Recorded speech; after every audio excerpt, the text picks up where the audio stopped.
ಸಿದ್ದರಾಮಯ್ಯನಿಗೆ ವಿರೋಧವಾಗಿ ಆಗಬೇಕಲ್ಲ, ಅದಕ್ಕೋಸ್ಕರ ಅವ್ರೇನು ಹೇಳ್ತಾರೆ ಬೇಡ ಅಂತ ಅನ್ನೋದು. ಬೇಕು ಒಳಗಡೆ ಅಂದರೆ ಮೇಲ್ಗಡೆ ಬೇಡ, ಜನಗಳ ಮುಂದೆ ಬೇಡ, ಎಲ್ಲರಿಗೂ ಬೇಕೀಗ. ನಮಗೆ ಬೇಕಾಗಿಲ್ಲ.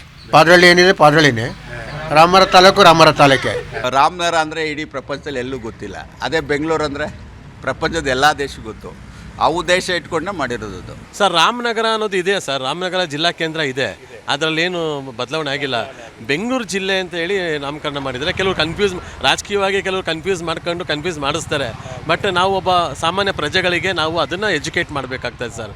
ರಾಮನಗರ ಜಿಲ್ಲೆಗೆ ಬೆಂಗಳೂರು ದಕ್ಷಿಣ ಜಿಲ್ಲೆ ಅಂತ ಮರುನಾಮಕರಣಗೊಳಿಸಲಾಗಿದೆ. ಮೊನ್ನೆ ನಡೆದ ಸಚಿವ ಸಂಪುಟ ಸಭೆಯಲ್ಲಿ ಈ ಒಂದು ನಿರ್ಧಾರವನ್ನು ಕೈಗೊಳ್ಳಲಾಗಿದೆ. ಈ ಒಂದು ನಿರ್ಧಾರದಿಂದಾಗಿ ಈ ಜಿಲ್ಲೆಯ ಜನತೆಯ ಅಭಿಪ್ರಾಯಗಳು ಯಾವ ರೀತಿಯಾಗಿದೆ, ಈ ಒಂದು ಹೆಸರು ಬದಲಾವಣೆಯಿಂದಾಗಿ ಈ ಜಿಲ್ಲೆ ಪ್ರಗತಿ ಹೊಂದುತ್ತಾ, ಈ ಜಿಲ್ಲೆಯ ಹೆಸರು ಬದಲಾವಣೆಯ ಬಗ್ಗೆ ಗ್ರಾಮೀಣ ಪ್ರದೇಶದ ಜನರಿಗೆ ಅಂದರೆ ಹಳ್ಳಿಯ ಜನರಿಗೆ ಯಾವ ರೀತಿಯಾದಂತಹ ಅಭಿಪ್ರಾಯ ಇದೆ, ಅದೇ ರೀತಿಯಲ್ಲಿ ಪಟ್ಟಣ ನಿವಾಸಿಗಳಿಗೆ ಯಾವ ರೀತಿಯಾದಂತಹ ಅಭಿಪ್ರಾಯಗಳಿವೆ, ಇವೆಲ್ಲರ ಅಭಿಪ್ರಾಯಗಳನ್ನು ಕಲೆ ಹಾಕೋದಕ್ಕೆ ಇವತ್ತು ನಾವು ಈ ಒಂದು ಜಿಲ್ಲೆಗೆ ಬಂದಿದ್ದೀವಿ. ಬನ್ನಿ ನೋಡ್ಕೊಂಡು ಬರೋಣ ಏನೆಲ್ಲ ಮಾತನಾಡಿದ್ದಾರೆ, ಅವರ ಅಭಿಪ್ರಾಯಗಳು ಯಾವ ರೀತಿಯಾಗಿದೆ ಎಂಬುದನ್ನು. ಭಾಳ ಒಳ್ಳೆಯದೇನೆ. ರೇಟ್ಗಳೆಲ್ಲ ಜಾಸ್ತಿ ಆಗ್ತದೆ, ಭೂಮಿಗಳಿಗೆಲ್ಲ ಒಳ್ಳೆ ವ್ಯಾಲ್ಯೂ ಸಿಗ್ತದೆ, ನಮಗೇನು ಅಭಿವೃದ್ಧಿ ಆಗ್ತದೆ. ಬೆಂಗಳೂರು ದಕ್ಷಿಣ ಅಂದರೆ ನಮಗೆಲ್ಲ ಸಂತೋಷನೇ. DK ಅವ್ರು ಮಾಡಿರೋದು, ಸಿದ್ದರಾಮಯ್ಯ ಮಾಡಿರೋದು ನಮಗೆ ಆನಂದನೇ. ಭಾಳ ಬೇಡ ಅಂತ ಹೇಳ್ತಾರೆ. ಅದು ಥರ ಒಬ್ರಿಗೊಬ್ರು ಒಂಥರ ವಯಸ್ಸು ಮಾಡಿಕೊಂಡು ಸಿದ್ದರಾಮಯ್ಯನಿಗೆ ವಿರೋಧವಾಗಿ ಆಗಬೇಕಲ್ಲ, ಅದಕ್ಕೋಸ್ಕರ ಅವ್ರೇನು ಹೇಳ್ತಾರೆ ಬೇಡ ಅಂತ ಅನ್ನೋದು. ಬೇಕು ಒಳಗಡೆ ಅಂದರೆ ಮೇಲ್ಗಡೆ ಬೇಡ, ಜನಗಳ ಮುಂದೆ ಬೇಡ, ಎಲ್ಲರಿಗೂ ಬೇಕೀಗ. ಎಲ್ಲರಿಗೂ ಪ್ರತಿಯೊಬ್ಬರಿಗೂ ಸಂತೋಷ, ಭಾಳ ಸಂತೋಷ ಅಂದರೆ ಸಂತೋಷ, ಭಾಳ ಅದ್ಭುತ ಸಂತೋಷ. ಟೌನು ನಮಗೆ ಬೆಂಗಳೂರು ಜಾಯಿಂಟ್ ಆಗಿದ್ಮೇಲೆ ಭಾಳ ಸಂತೋಷ ಆಯಿತು. ನಮಗೆ ಭಾಳ ಸಂತೋಷ. ಏನು ಜಮೀನುಗಳು ಜಾಸ್ತಿ ಆಯಿತು, ವ್ಯಾಲ್ಯುವೇಷನ್ ಜಾಸ್ತಿ ಆಯಿತು ಈಗ ಬೆಂಗಳೂರು ಆಗೋದಕ್ಕೆ. ಅದರಿಂದ ನಮಗೆ ವ್ಯಾಲ್ಯುವೇಷನ್ ಜಾಸ್ತಿ ಮತ್ತು ಇಂಪ್ರೂವ್ಮೆಂಟ್ ಜಾಸ್ತಿ, ಫ್ಯಾಕ್ಟ್ರಿಗಳು ಬರ್ತದೆ ನಮಗೆ. ನಮ್ಮ ಜಿಲ್ಲೆಗೆ ಈ ಕಡೆ ಎಲ್ಲ ಫ್ಯಾಕ್ಟ್ರಿಗಳು ಬರ್ತದೆ. ಫ್ಯಾಕ್ಟ್ರಿಗಳು ಬಂದಮೇಲೆ ಇಂಪ್ರೂಮೇಷನ್ ಇದು ಒಳ್ಳೆ ಅನುಕೂಲ ಬದಲಾಯಿಸ್ತದೆ. ಅದಕ್ಕೋಸ್ಕರ ಏನಕ್ಕೆ ಬದಲಾಗೋದಕ್ಕೆ ಒಂದು 2 ಎಲೆಕ್ಷನ್ ಆಗೋದಕ್ಕೆ ಚೇಂಜ್ ಆಗಿಬಿಡ್ತದೆ, ಹೋಲ್ ಚೇಂಜ್ ಆಗಿಬಿಡ್ತದೆ. ನಮಗೆ ಖುಷಿ. ರಾಮನಗರ ಅಂದರೆ ಇಡೀ ಪ್ರಪಂಚದಲ್ಲಿ ಎಲ್ಲೂ ಗೊತ್ತಿಲ್ಲ. ಅದೇ ಬೆಂಗಳೂರು ಅಂದರೆ ಪ್ರಪಂಚದ ಎಲ್ಲ ದೇಶಕ್ಕೂ ಗೊತ್ತು. ಆ ಉದ್ದೇಶ ಇಟ್ಕೊಂಡೆ ಮಾಡಿರೋದು ಸರ್. ಆಗಬೇಕಲ್ಲ ಸರ್, ಅಭಿವೃದ್ಧಿ ಆಗಲೇಬೇಕಲ್ಲ ಸರ್. ಇನ್ನು ಮುಂದೆ ಏನೋ ಹಿಂಗೆ ಇರೋಕ್ಕಾಗುತ್ತಾ? ಅಭಿವೃದ್ಧಿ ಆಗಲೇಬೇಕಲ್ವಾ? ಮುಂದೆ ಚೇಂಜ್ ಆಯ್ತಾನೆ ಇರಬೇಕಲ್ಲ, ಅದಕ್ಕೆ ಒಂದಕ್ಕೂ ಹೋಗ್ಬೇಕಾಗುತ್ತೆ ಅಷ್ಟೇ. ನಾವು ಈಗೇನು ಇದ್ದೆ ಬದಲಾವಣೆ ಬೇಕಲ್ವಾ? ಅದು ಹೀಗೆ ಇರಿ ಅಂತ ಹೇಳೋಕ್ಕಾಗಲ್ಲ. ಒಬ್ಬ ಮನುಷ್ಯ ಆಗಲಿ ಏನೇ ಆಗಲಿ ಒಂದು ಅಭಿವೃದ್ಧಿ ಆಯ್ತಾ ಇರಬೇಕು. ಒಂದು ಊರಾಗಲಿ, ಒಂದು ಹಳ್ಳಿ ಇರೋದು, ಒಂದು ಸಿಟಿ ಆಗಲೇಬೇಕಲ್ವಾ? ಹಾಗೆ ಅಭಿವೃದ್ಧಿ ಆಗಲೇಬೇಕು. ಈಗ ಮಂದೆ ಬೆಂಗಳೂರಿಗೆ ಸೇರ್ಕೋತಾ ಒಳ್ಳೊಳ್ಳೆ ಇಂಡಸ್ಟ್ರಿಯಲ್ ಏರಿಯಾಗಳೆಲ್ಲ ಆಯ್ತವ, ಎಲ್ಲ ಚೆನ್ನಾಗಿರುತ್ತೆ. ಅದಕ್ಕೋಸ್ಕರನೇ ಅವ್ರು ಮಾಡಿರೋದು. DK ಶಿವಕುಮಾರ್ ಏನು ಅವರು ನಮ್ಮ ಜಿಲ್ಲೆಯವ್ರು ಇರ್ತಾನೆ, ನಮ್ಮಂತೆ ಅವ್ರ ಜಿಲ್ಲೆ ಹಾಳು ಮಾಡೋಕ್ಕೆ ಇದು ಮಾಡ್ತಾರಾ? ಅದಕ್ಕೋಸ್ಕರ ಯೋಚನೆ ಮಾಡೋದು ಒಳ್ಳೆ ಆಗುತ್ತೆ. ಖಂಡಿತ 100% ಮಾಡ್ತಾರೆ. ಅವ್ರು ಮಾಡಬೇಕು ಅಂತಲೇ ಮಾಡಿರೋದು. ಗ್ರೇಟ್ ಬೆಂಗಳೂರು ಮಾಡ್ತಾ ಇರೋರು ರಾಮನಗರ ಇಂಪ್ರೂವ್ ಮಾಡಲ್ಲ. ಇನ್ನು 10 ವರ್ಷ ಬೇಡ, ಇನ್ನು 5 ವರ್ಷ ಬಿಟ್ಕೊಂಡೆ ನೋಡಿ ಹೆಂಗೆ ಮಾಡ್ತಾರೆ ಅಂತ. ಏನು ಅನುಕೂಲ ಆಗುತ್ತೆ ಸರ್? ಎಲ್ಲ ಅವ್ರವ್ರ ಸಂಪಾದನೆ ಮಾಡ್ಕೋತಾರೆ ರಾಜಕೀಯದವ್ರು, ಇನ್ನೇನು ಮಾಡ್ತಾರೆ? ಯಾರಿಗೂ ಅನುಕೂಲ ಆಗುತ್ತೆ? ಅದರಿಂದ ಚೇಂಜ್ ಮಾಡೋದು ಏನು ಪ್ರಯತ್ನ ಆಗುತ್ತೆ? ಇವಾಗ ಆಸ್ತಿ ಇಕ್ಕಿದ್ದಾರೆ, ಅವ್ರಿಗೆ ಅನುಕೂಲ ಆಗುತ್ತೆ, ಬಡವ್ರಿಗೇನು ಅನುಕೂಲ ಆಗಲ್ಲ. ಅವಶ್ಯಕತೆ ಇರಲಿಲ್ಲ. ಅವ್ರು ಏನೋ ಹೆಸರು ಮಾಡೋಕ್ಕೋಸ್ಕರ ಅವ್ರು ಮಾಡ್ಕೊಂಡ್ರು ಸರ್, ಅಷ್ಟೇ, ಬೇರೇನಿಲ್ಲ. ಅವರು ಹೆಸರು ಮಾಡೋಕ್ಕೋಸ್ಕರ ಮಾಡ್ಕೊಂಡ್ರು ಅಷ್ಟೇ, ಅವಶ್ಯಕತೆ ಇರಲಿಲ್ಲ. ಅದ್ರ ತಕ್ಕನಂಗೆ ಒಳ್ಳೊಳ್ಳೆ ಫ್ಯಾಕ್ಟ್ರಿಗಳು ಅದು ಇದು ಏನಾದರೂ ಇದು ಮಾಡಿದ್ರೆ ಜನಗಳಿಗೆ ಸ್ವಲ್ಪ ಅನುಕೂಲ ಆಗುತ್ತೆ. ಇವಿಲ್ಲದೆ ಆದರೆ ಬರೀ ಜಮೀನವರು ಇವರು ದುಡ್ಡಾಗುತ್ತೆ ಅಷ್ಟೇ. ಯಾಕೆಂದರೆ ಇವಾಗ ಡಾಕ್ಯುಮೆಂಟ್ ಎಲ್ಲ ಚೇಂಜ್ ಮಾಡಿಸ್ಕೋಬೇಕು. ಇದು ಜನಗಳಿಗೆ ತೊಂದರೆ, ಬೇರೆ ಯಾರಿಗೂ ಅಲ್ಲ. ರಾಜಕೀಯದವ್ರಿಗೆ ಯಾವುದೂ ತೊಂದರೆ ಇಲ್ಲ, ಬರೀ ಜನಗಳು ಪಬ್ಲಿಕ್ ಮಾತ್ರ ತೊಂದರೆ. ಯಾಕೆಂದರೆ ಇವಾಗ ಚೇಂಜ್ ಮಾಡೋರೆ ನೆಕ್ಸ್ಟು ಕುಮಾರಸ್ವಾಮಿ ಬಂದಾಗ ಅವರು ಚೇಂಜ್ ಮಾಡ್ತಾರೆ. ಜನಗಳು ಓಡಾಡಬೇಕು ಕಾಸು ಕೊಟ್ಕೊಂಡು ಅಧಿಕಾರಿಗೆ, ಇಷ್ಟೇ. ಈಗ ಮೊದಲಂಗೆ ಏನೂ ಇದು ಮಾಡ್ತಾಯಿಲ್ಲ. ಈಗೇನಿದ್ರು ಶೋಕಿ ಏನು ಹೇಳ್ರಿ, ಸಂಧೆ ಹೊತ್ಕ ದೇರನ ಹಾಕ್ಬಿಡ್ಲಿ ತಿನ್ನಬೇಕು, ಶೋಕಿ ಮಾಡಬೇಕು.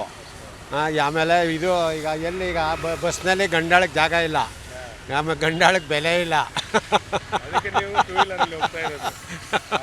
ಈಗ ಬೆಂಗಳೂರಿಗೆ ಹೋದ್ರೆ ಯೋಚನೆ ಮಾಡ್ಬೇಕು ನಾವು, ಎಲ್ಲಿ ಜಾಗ ಎಲ್ಲಿ ಬಿಡ್ತಾರೆ? ಏನಿಲ್ಲ ಸರ್, ನಾವು ರಾಮನಗರದಲ್ಲಿ 20 ವರ್ಷ 25 ವರ್ಷದಿಂದ ಇದ್ದೀವಿ. ಬಡವ್ರ ಬಗ್ಗೆ ಒಂದು ಸೈಟ್ ಇಲ್ಲ, ಕೊಡ್ತೀವಿ ಅಂತಾರೆ. ಏನೂ ಇಲ್ಲ, ನಗರಸಭೆಗಳಲ್ಲಿ ಕೆಲಸ ಆಗಲ್ಲ, ಬಡವ್ರ ಬಗ್ಗರಿಗೆ ಏನೂ ಸೌಲಭ್ಯ ಇಲ್ಲ, ಏನಿಲ್ಲ. ಕುಮಾರಸ್ವಾಮಿ ಹೇಳಿರ್ತಾರೆ ಅವ್ರ ಸುದ್ದಿನ ಬಿಡಿ. ಈಗ ನಮಗೆ ತಲೆ ಕೆಡ್ತದೆ ನಮ್ಗೆ. ಏನಕ್ಕೆ? ನಾವತ್ತು ಒಂದೊಂದು ದಿವಸ ಒಂದೊಂದು ಟೈಮ್ಗೂ ಒಂದೊಂದು ಇರ್ತವೆ ಬೆಲೆ. ನೀವು ಯಾವ್ದು ತಗೋ ಕೊಡಿ, ನಾವು ಯಾರದಲ್ಲ ಬರ್ತೀವಿ ನಾವು. ಏನೋ ನೋಡ್ಬೇಕು ಸರ್, ಇದು ಮಾಡಿರೋದ್ರಿಂದ ಮುಂದೆ ಏನಾರ ಅನುಕೂಲ ಆದರೂ ಆಗ್ಬೋದು. ನಿಮ್ದೇನಾದರೂ ಬೇಡಿಕೆ ಇದೆಯಾ, ಏನಾದರೂ ಬದಲಾವಣೆ ಆಗಲಿ? ಏನಿದೆ ಸರ್ ಬೇಡಿಕೆ, ರಾಮನಗರ ಜಿಲ್ಲೆ ಅಂತಿತ್ತು, ಇವಾಗ ದಕ್ಷಿಣ ಬೆಂಗಳೂರು ಜಿಲ್ಲೆ ಅಂತ ಮಾಡವ್ರೆ. ನೋಡ್ಬೇಕು ಮುಂದೆ ಏನಾಯ್ತದೆ. ಮಾಡಿದ್ರೆ ಇದು ಫ್ಯಾಕ್ಟ್ರಿಗಳು ಅವು ಇವು ಮಾಡಿದ್ರೆ ಇಂಪ್ರೂವ್ಮೆಂಟ್ ಆಯ್ತದೆ. ಫ್ಯಾಕ್ಟ್ರಿ ಆದರೆ ಮಾತ್ರ ಊರು ಅಭಿವೃದ್ಧಿ ಆಗುತ್ತೆ, ಬೇರೆ ಏನಾದರೂ ಬೇಕು? ಮಾಡಬೇಕು ಸರ್, ಇನ್ನೂ ಮಾಡಬೇಕು, ಸಾಕಾಗಲ್ಲ, ಮಾಡಬೇಕು. ನಮಗೇನೋ ರಾಮನಗರನೇ ಇಷ್ಟಪ್ಪ. ಹಾಂ, ರಾಮನಗರನೇ ಚೆನ್ನಾಗಿತ್ತು ಅಂತ. ಯಾಕೆಂದರೆ ರಾಮನ ಪಾದ ಇರೋ ಊರಲ್ವೇ, ರಾಮನಗರನೇ ಚೆನ್ನಾಗಿತ್ತು. ಅವ್ರವ್ರ ವೈಯಕ್ತಿಕ ಏನೇನು ಮಾಡೋಕತ್ತಾರ ನಮಗೆ ಗೊತ್ತಿಲ್ಲ, ಇನ್ನೇನಾರ ಬರ್ಕೋಬೋದು. ಸರ್ ರಾಮನಗರ ಅನ್ನೋದು ಇದೆ ಸರ್, ರಾಮನಗರ ಜಿಲ್ಲಾ ಕೇಂದ್ರ ಇದೆ, ಅದರಲ್ಲೇನು ಬದಲಾವಣೆ ಆಗಿಲ್ಲ.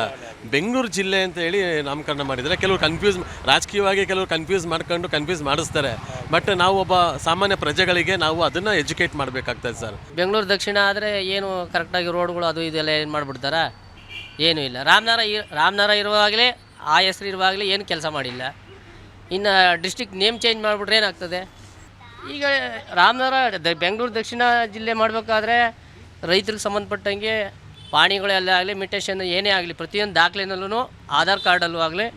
ಈಗ ನಮ್ಮದು ಆಧಾರ್ ಕಾರ್ಡು ಒಂದು ಸಾರಿ ಚೇಂಜ್ ಮಾಡೋಕೆ ರಾಮನಗರ ಡಿಸ್ಟಿಕ್ ಅಂತ ಅಂದ್ಬಿಟ್ಟು ಹೋದ್ಮೇಲೆ ಒಬ್ಬ ಮನುಷ್ಯನಿಗೆ ಎಷ್ಟು ತೊಗೋತಾರೆ? 100 ರಿಂದ 150 ರೂಪಾಯಿ ಫೀಸ್ ತೊಗೋತಾರೆ ಆಧಾರ್ ಕಾರ್ಡ್ ಮಾಡಿಸ್ಬೇಕು. ಅದೆಲ್ಲ ತೊಂದರೆನೇ ತಾನೇ?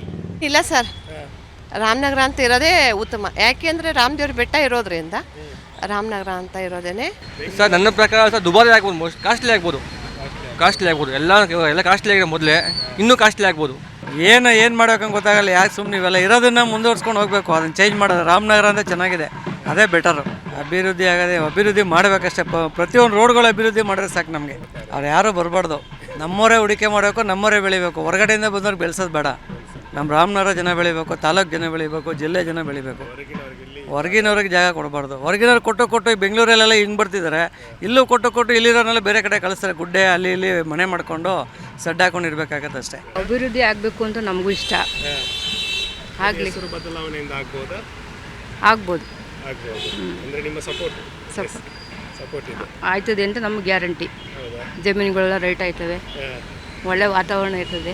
ಏನು ಕುಮಾರಸ್ವಾಮಿ ಅವರು 2007ರಲ್ಲಿ ಈ ಜಿಲ್ಲಾ ಕೇಂದ್ರವನ್ನು ಮಾಡಿದ್ರು, ಅದು ಉದ್ದೇಶ ಇತ್ತು. ರಾಮನಗರ ಒಂದು ಪುಣ್ಯಕ್ಷೇತ್ರದ ಒಂದು ಜಿಲ್ಲೆ ಹೆಸರು ಇಡೋಣ ಅಂತೇಳಿ. ಏನೀಗ ಇವಾಗ ರಿಯಲ್ ಎಸ್ಟೇಟ್ ನಮ್ಮ ಏನೀಗಿನ ಉಪಮುಖ್ಯಮಂತ್ರಿ ಇದ್ದಾರೋ ಅವರ ಫಾಲೋವರ್ಸ್ ರಿಯಲ್ ಎಸ್ಟೇಟ್, ಅವರ ಆಸ್ತಿಗಳು ಜಾಸ್ತಿ ಇದೆ. ಏನಿದು ರಿಯಲ್ ಎಸ್ಟೇಟ್ ಮಾಫಿಯಾ ಶುರು ಮಾಡ್ಬೋದು ಅನ್ನೋ ಉದ್ದೇಶದಿಂದ ಹೆಸರನ್ನು ಚೇಂಜ್ ಮಾಡಿದ್ದಾರೆ ಹೊರತು ಇದರಿಂದ ಏನೂ ಬೆನಿಫಿಟ್ ಇಲ್ಲ. ರಾಮನಗರನೇ ಆಗಿರಬೇಕು, ಇದು ನನ್ನ ವೈಯಕ್ತಿಕ ಅಭಿಪ್ರಾಯ. ಬೆಂಗಳೂರು ಜಿಲ್ಲೆ ಸೇರಿಸಿರೋದು ಒಳ್ಳೆಯದೇ ಆಯಿತು. ಹಿಂದೆನೇ ಮಾಡಿರೋ ಒಳ್ಳೇದಾಗೋದು, ಬಟ್ ಇವಾಗ ಮಾಡಿದ್ದಾರೆ, ಅದೊಂದು ರೀತಿ ಒಳ್ಳೆಯ ಲಕ್ಷಣ. ಜಿಲ್ಲೆ ಬದಲಾವಣೆ ಮಾಡಿರೋದ್ರೊಳಗೇನು ತೊಂದರೆನೇ ಇಲ್ಲ. ಆದರೆ ಇಲ್ಲಿಂದ ಮೂಲಭೂತ ಸೌಕರ್ಯಗಳನ್ನ ಏನೂ ಕೊಡ್ತಾ ಇಲ್ಲ. ಆಲ್ರೆಡಿ ಈಗ ಜಿಲ್ಲೆಯಾಗಿ ಸುಮಾರು ವರ್ಷ ಆದ್ರೂ ಒಂದು ರೋಡ್ ಆಗಲಿ ಚರಂಡಿ ಆಗಲಿ ಏನೂ ಮಾಡಿಲ್ಲ. ಹೆಚ್ಚು ಕಡಿಮೆ ರಾಮನಗರದಲ್ಲಿ ಕಸ ಐತಿ 20 ದಿನ ಆಗಿದೆ ನೋಡಿ. ಅಲ್ಲೇ ದೇವಸ್ಥಾನದ ಹತ್ರ ಎಲ್ಲ ಕಸ ಹಾಕ್ಕೊಂಡು ಪಾಪ ರಾತ್ರಿ ಜನ ಕಸ ತಂದ್ರೆ ರೋಡ್ ಹತ್ರ ಹಾಕೋಕ್ಕೆ ಇದು ಮಾಡ್ತಾವ್ರೆ. ಹಂಗಾಗಿ ಯಾವುದೇ ಒಂದು ಇದನ್ನು ಮೂಲಭೂತ ಸೌಕರ್ಯ ಏನಿಲ್ಲ. ಏನೋ ಅವರವರು ರಿಯಲ್ ಎಸ್ಟೇಟ್ ಉದ್ಯಮಿಗೋಸ್ಕರ ಏನೇನೋ ಮಾಡ್ಕೋತಾವ್ರೆ.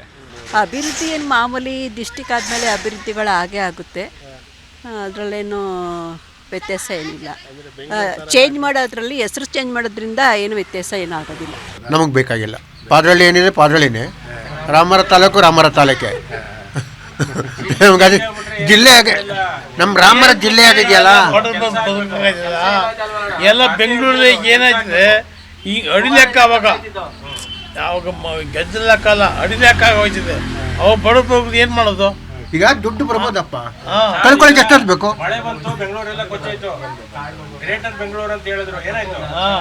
ಏನು ಗೊತ್ತಾ, ಬೆಂಗಳೂರು ಗ್ರೇಟರ್ ಅಂತ ಹೇಳಿದ್ರು. ಈಗ ಮಳೆ ಬಂದ ಕೂಡಲೇ ಇಡೀ ಏರಿಯಾಗಳೆಲ್ಲ ಕೊಚ್ಚೋಯ್ತು. ಈಗ ಸಾಯಿನಗರ ಆಗಿರ್ಬೋದು, ಇನ್ನೊಂದು ಎಲ್ಲ ಏರಿಯಾಗಳೆಲ್ಲ ಕೊಚ್ಚೋಯ್ತು. ಸೊ ನಾವು ಹೇಳ್ತಿರೋದು ಹೆಸರು ಚೇಂಜ್ ಆಗಿದ್ದ ಕೂಡಲೇ ಏನೂ ಪ್ರಯೋಜನ ಆಗಲ್ಲ. ಸೊ ಕೆಲಸಗಳಾಗಬೇಕು. ಇಲ್ಲಿ DK ಶಿವಕುಮಾರ್ ಆಗಿರ್ಬೋದು, ಇಲ್ಲ ಅವ್ರ ಜಾಗಕ್ಕೆ ಇನ್ನೊಬ್ಬರು ಬರ್ಬೋದು. ಸೊ ನಾವು ಎಕ್ಸ್ಪೆಕ್ಟ್ ಮಾಡೋದು ಏನಂದರೆ, ಈಗ ನಾನು ಬಡವನಾಗಿ ಇಲ್ಲ ಅಂತ ನಾನು ಹಳ್ಳಿಯಲ್ಲಿ ಕೆಲಸ ಮಾಡೋ ಒಂದು ವ್ಯಕ್ತಿಯಾಗಿ ನಾವೇನು ಎಕ್ಸ್ಪೆಕ್ಟ್ ಮಾಡ್ತೀವಿ ಅಂದರೆ ಕೆಲಸಗಳು ಮಾತ್ರನೇ ಎಕ್ಸ್ಪೆಕ್ಟ್ ಮಾಡೋದು. ಇವಿಷ್ಟು ಈ ಜಿಲ್ಲೆಯ ಜನರ ಅಭಿಪ್ರಾಯ. ಇನ್ನು ಈ ವಿಡಿಯೋವನ್ನು ನೋಡ್ತಾ ಇರುವಂತಹ ನಿಮ್ಮ ಅಭಿಪ್ರಾಯ ಏನಿದೆ ಎಂಬುದನ್ನು ತಪ್ಪದೆ ಕಮೆಂಟ್ ಮಾಡಿ. ನೀವಿನ್ನೂ ಕೂಡ ವಾರ್ತಾಭಾರತಿ ಚಾನಲನ್ನು ಸಬ್ಸ್ಕ್ರೈಬ್ ಮಾಡಿಲ್ಲ ಅಂತಂದರೆ ಈ ಕೂಡಲೇ ಸಬ್ಸ್ಕ್ರೈಬ್ ಮಾಡಿ.